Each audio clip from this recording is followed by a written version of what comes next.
هو الذي أنزل من السماء ماء لكم منه شراب ومنه شجر فيه تسيمون ينبت لكم به الزرع والزيتون والنخيل والأعناب ومن كل الثمرات إن في ذلك لآية لقوم يتفكرون وسخر لكم الليل والنهار والشمس والقمر والنجوم مسخرات بأمره إن في ذلك لآيات لقوم يعقلون وما ذرأ لكم في الأرض مختلفا ألوانه إن في ذلك لآية لقوم يذكرون وهو الذي سخر البحر لتأكلوا منه لحما طريا وتستخرجوا منه حلية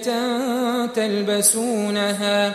وترى الفلك مواخر فيه ولتبتغوا من فضله ولعلكم تشكرون وألقى في الأرض رواسي أن تميد بكم وأنهارا وسبلا لعلكم تهتدون وعلامات وبالنجم هم يهتدون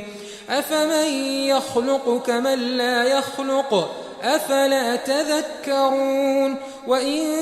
تعدوا نعمة الله لا تحصوها إن الله لغفور رحيم والله يعلم ما تسرون وما تعلنون والذين يدعون من دون الله لا يخلقون شيئا وهم يخلقون